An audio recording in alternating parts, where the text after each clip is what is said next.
Bonjour Thierry Breton. Bonjour. Vous connaissez parfaitement le président américain parce que vous avez eu à le pratiquer lorsque vous étiez commissaire européen au marché intérieur, dans un contexte d'ailleurs très similaire à celui d'aujourd'hui. Il menait une autre guerre commerciale avec la Chine et vous nous direz ce que vous pensez de cette décision cette nuit de lever pour 90 jours la politique massive de taxes qu'avait décidé le président américain. Est-ce que vous êtes soulagé? Est-ce que vous êtes toujours inquiet? Mais avant cela, je voulais vous entendre sur ce qui fait scandale ce matin, ce qui est possiblement l'un des délits d'initiés publics auxquels on a pu assister. J'explique rapidement pour ceux qui nous écoutent.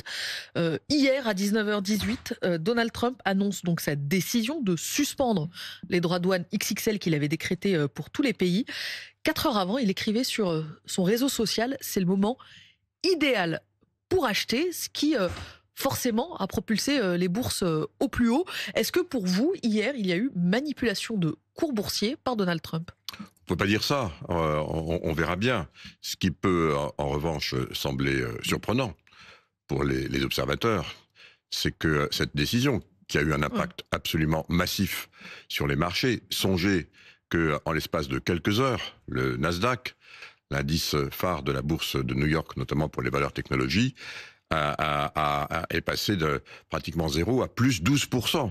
C'est du jamais vu en cours de séance. Donc ce qui interroge évidemment, c'est le fait d'avoir cette annonce alors que les marchés américains sont ouverts. Généralement, lorsque l'on fait une annonce dont on sait qu'elle va avoir un impact sur les marchés, on attend que ceci soit fermé. Pourquoi ne pas avoir attendu 3 heures de plus que les marchés soient fermés? C'est évidemment ça qui peut interroger. Parce qu'en pleine séance, ça c'est du jamais vu. Alors parce que pour être derrière, clair, il a incité à acheter lorsque les cours étaient bas, lorsque les valeurs boursières étaient basses, et il a ensuite annoncé une mesure qui les a propulsés au plus haut. Donc ceux qui ont acheté bas se sont fait beaucoup d'argent en l'espace de quelques heures. Encore une fois, si jamais il y a des délit d'initiés, on le saura et il y aura sans doute peut-être des enquêtes pour voir. Les démocrates annoncent des enquêtes, Thierry Breton, sur un certain nombre de personnes qui ont pu s'enrichir massivement en quelques heures. Alors il dira, mais écoutez, c'est pas un délit d'initié puisque j'ai annoncé au monde entier que c'était la bonne période d'acheter. Donc on verra. En tout cas, ce qui surprend pour moi, qui connaît bien les marchés, c'est d'avoir pris une telle décision. On va y revenir si vous le voulez bien sûr. La raison même de cette décision, pendant que les marchés sont ouverts. La raison de cette décision, alors, j'entends qu'on dit Donald Trump a plié devant les marchés financiers. Il faut être précis. Il a plié devant un des marchés financiers. Il a plié devant le marché financier de la dette. C'est très important. Dans la nuit précédente, celle d'aujourd'hui, il y a eu un événement majeur sur les marchés de la dette. On sait que les États-Unis ont 33 trillions de dollars de dette, c'est-à-dire 10 fois plus que la dette de la France. Ils sont très endettés et ils ont affaire à un refinancement, plus 7 000 milliards de dollars cette année. Pour être très clair, le marché de la dette, c'est le marché sur lequel les États-Unis vont aller demander à des investisseurs de leur reprêter de l'argent pour repayer leur dette. Et voilà. Dans un mouvement perpétuel. Et donc évidemment, il est face à un mur de refinancement. Ce mur de refinancement en 2025, eh bien, ils ont intérêt à ce que les taux d'intérêt soient les plus bas possibles. Or, dans cette nuit, il y a 2 jours, d'un seul coup, les cours donc, se sont affaissés pour la dette et les taux d'intérêt ont explosé dans quelques heures. La raison principale, vraisemblablement, c'est que l'Asie, qui détient le plus grand volume de dette américaine, le Japon d'abord, la Chine ensuite, ont commencé à vendre vraisemblablement, assez significativement, la dette américaine, ce qui a fait exploser à ce moment-là les taux d'intérêt, et on a frôlé sans doute, un risque, vraisemblablement, un risque de marché obligataire à ce moment-là, ce qui a fait très peur. C'est-à-dire un risque de faillite pour dire les choses C'est-à-dire effectivement les entreprises et les États trop endettés donc ont du mal à ce moment-là à se refinancer. On a frôlé sans doute cet incident-là. Et c'est certainement ce que les experts, heureusement, il y en a quand même autour de lui qui ne sont pas comme Monsieur Navarro ou d'autres, qui sont des idéologues, on le sait, des droits de douane, mais heureusement, il y a certainement, comme on dit, des adultes dans la salle qui l'ont dit, là, ça devient dangereux. Et à mon avis, c'est ce qui a fait qu'il a dû caler devant quoi? Devant le fait que les États-Unis, c'est le pays qui est le plus endetté au monde, et c'est le pays qui a besoin des autres pour se financer. Alors pendant plusieurs semaines, les 195 pays Alors bien sûr, tous ne sont pas détenteurs de la dette américaine. Parler des Mais pays sur lesquels des taxes ont été émises. Ceux pour lesquels contre lesquels il a été le plus violent. Et au fond, il dépend aussi d'eux pour faire fonctionner l'administration américaine. Ben, il y a eu un retournement de situation qui fait qu'aujourd'hui, on en est là où nous sommes avec cette décision d'hier. Très didactique, Thierry Breton, la décision de Donald Trump, c'est pour l'expliquer à tous, c'est 24 heures après l'entrée en vigueur de taxes XXL sur 195 pays, l'annonce par le président américain que finalement 194 d'entre eux échapperont à ces taxes pendant 90 jours, tous en fait, sauf la Chine, ce qu'on appelle une trêve. Pour vous, ce que j'entends ce matin, c'est que c'est le principe de réalité qui s'est rappelé à Donald Trump. Et non pas, contrairement à ce que disent ses proches, un plan qu'il avait prévu et qu'il avait parfaitement anticipé. Alors Scott Bessent, qui est son ministre des Finances, a essayé de remettre de la rationalité dans tout ça, mais il a été démenti directement par le président des États-Unis lui-même, qui a dit non, j'ai encore entendu ce qui s'était passé. Non, c'est le principe des réalités. Pour moi, ça ne fait l'ombre d'aucun doute. C'est vraiment ce principe de réalité. Maintenant, il y a aussi le fait que, d'abord, il maintient 10% de droits de douane pour le monde entier. Ça reste une hausse de oui, bien sûr, ça reste. Droits de douane. Et alors, il faut bien comprendre pourquoi il le fait, parce qu'il avait annoncé pendant sa campagne électorale qu'il voulait précisément augmenter les droits de douane pour baisser l'impôt des Américains, en particulier l'impôt sur les sociétés. Donc celui-là, il ne faut pas se tromper, il restera. Et puis maintenant, on sait qu'il a d'autres objectifs, notamment de réindustrialiser les États-Unis en menaçant précisément par des droits de douane sectoriels. On l'a vu dans l'automobile à 25%, dans la pharmacie à 25%.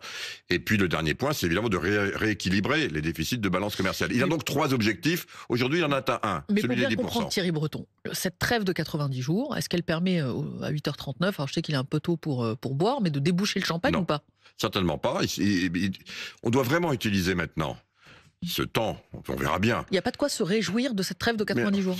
Tout est tellement artificiel.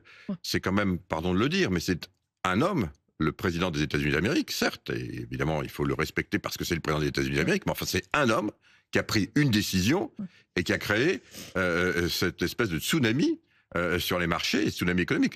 D'habitude, quand on a une crise économique, il y a des sous-jacents. Là, il n'y a pas de sous-jacent, c'était la décision d'un homme. Bon, il revient. Et ça inquiète presque de se dire qu'un homme a autant de pouvoir et peut, à ce point-là, présider à la destinée de milliards de personnes. Eh bien, nous voyons une fois de plus qu'il y a des réalités, économiques, des réalités de marché, et que celles-ci ont rappelé à l'ordre même les dérives économiques les plus irrationnelles. Et vous dites, pour autant, on ne débouche pas le champagne. Mais bien sûr que non. Mais d'abord, encore une fois, il y a déjà 10% de droits de douane, c'est beaucoup, ça va créer de la récession, peut-être, on verra, en tout cas de l'inflation, c'est certain, aux États-Unis, c'est sûr. Donc non, on va certainement pas déboucher le champagne, comme vous dites. En revanche, pour nous, Européens, il est temps vraiment maintenant de voir quelle va être notre réponse. Parce qu'on a uniquement commencé à argumenter une réponse, non pas du reste aux droits de douane qu'il avait annoncé là, mais c'est les droits de douane de 2018, ceux sur l'acier et l'aluminium. Donc maintenant, il s'agit de se mettre ensemble, parce qu'il reste encore 2 chemins. Il y a le fait qu'il continue à vouloir imposer les droits de douane. Ils sont suspendus uniquement sur des secteurs clés. Pour nous, Européens, je pense en particulier au secteur automobile. On va voir ce qui se passe aussi pour le secteur de la santé. Ce sont des secteurs très importants pour nous. Il veut, à travers ces négociations-là, je mets des droits de douane très élevés, revenez me voir d'un point de vue sectoriel pour investir chez moi. Donc là, il faut qu'on s'organise. Et puis, il y a le 3e volet qui, lui, n'est pas encore... Il faut qu'on s'organise, pardon Thierry Breton, il faut qu'on s'organise, ça veut dire répliquer ou négocier? Pour moi, c'est vraiment la négociation. Et je pense qu'il faut négocier. Il l'a dit du reste, il a ouvert un guichet de négociation.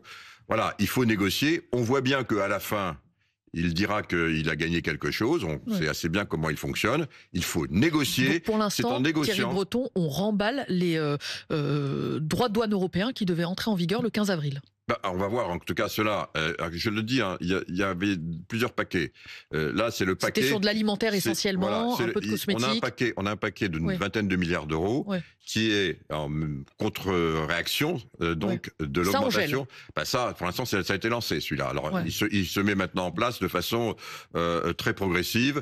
Il y en a effectivement en avril, il y en aura en cours de l'année, il y en aura jusqu'à la fin de l'année. Bon, celui-là, il est mis en place, mais ça, c'est pour réagir à l'acier, à l'aluminium. Pour le reste, je crois que ce qui est très important, c'est de se mettre ensemble. L'unité est absolument clé pour, voir comment on va réagir secteur par secteur. Et 2, il y a encore un troisième axe qu'il n'a pas oublié, il ne faut pas se tromper, c'est la réduction du déficit de la balance commerciale. On sait que pour nous, il y a 150 milliards en faveur de l'Europe, mais les États-Unis importent beaucoup plus de services que nous, donc ils importent 100 milliards, il y a 100 milliards en leur faveur. Le différentiel n'est pas de 150 milliards comme il le dit, il est de 50 milliards. Donc d'abord, bien caler les chiffres, et puis voir comment on peut les combler. Et puis j'ajoute une chose, qu'est-ce que nous apprend finalement cet événement qui s'est passé, encore une fois, il y a pas cette nuit, mais la nuit précédente, qui a eu les répercussions que nous commentons ce matin. Qu'est-ce qu'il nous apprend? C'est qu'à la fin, c'est ceux qui prêtent aux États-Unis qui sont finalement dans une position de rapport de force. Je rappelle que l'Europe prête aussi beaucoup aux États-Unis, les Britanniques avec nous, les Allemands. Et c'est un levier de négociation. Et évidemment, on vient de voir que c'est un levier de négociation absolument majeur. Donc nous avons des arguments.